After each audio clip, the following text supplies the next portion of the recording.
Good morning, everybody. Welcome to another Daily Market Report brought to you by Mike Bjork. Today is Friday, December 28th. Hope you guys are having a wonderful day here today and gonna have some wonderful plans for the upcoming weekend here. And we got the New Year's next week. Hey, we got two items here on the economic calendar, and we'll just kind of get into it. We'll try to keep this short and sweet for you guys. We got the Chicago PMI, which is basically index that gives us a gauge of the manufacturing in the Chicago region. And anything above 50 on this index gives us basically optimism or expansion note here. So as you can see here, we're well above that at 66.4 for November, but it did shrink a little bit down to 65.4. Still in a good range here, but again, something obviously we want to keep a range eye on. But when you think about the winter and holidays, sometimes manufacturing does shrink a bit. We also got pending home sales for the month of November. So in October, obviously we had a pretty big drop here, 2.6% as interest rates crept up. However, in November, as interest rates came down a little bit, it was less steep came down 0.7%. Let's jump ahead to the headline news. Stock market's currently down a little bit. We had some light trading this week, so it's created some real volatility this week. We have, the day traders, and then we got some of these computer-driven ones, which is kind of throwing some investors off kind of by surprise here. We've had some sharp swings from being one of the worst Christmas Eve deals with the losses like over 500 to rebounding to on the 26th over 1,000 on the Dow, and so it's creating a lot of volatility in the markets here. And I've kind of warned you that be prepared for some choppiness this week.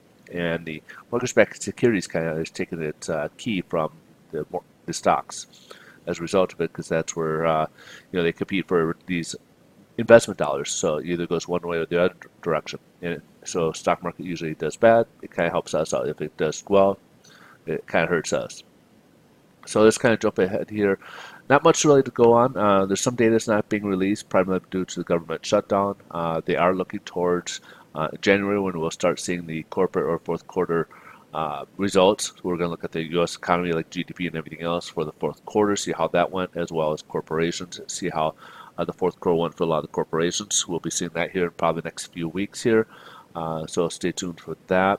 They're also, of course, looking at this government shutdown, if we're going to have that resolved anytime soon as well. Those are kind of big things. And then it seems to get more progress is being made in regards to the U.S. and China.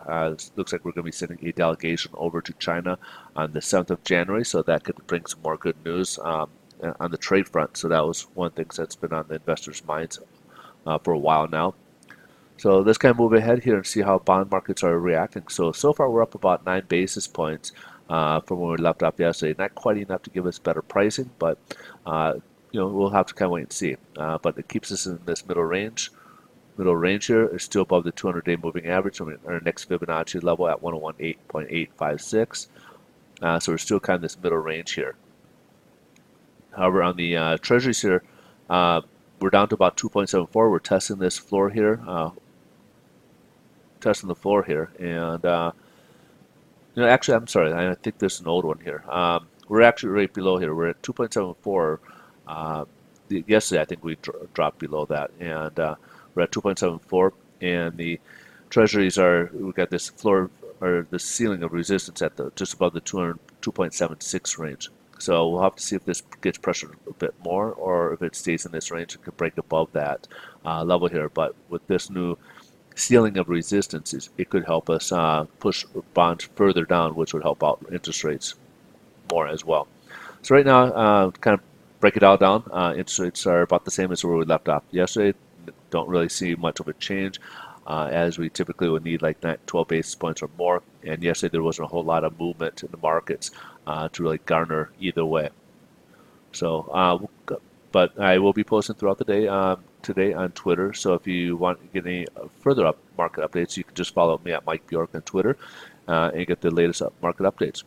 Otherwise, I'll catch you guys a little bit on Monday. Monday is probably not going to be much of a video since there's no economic news releases scheduled, and I may not even do it, to be quite honest. So worst case scenario, I'll be back on the 3rd, or I'm sorry, on the 2nd here, January 2nd.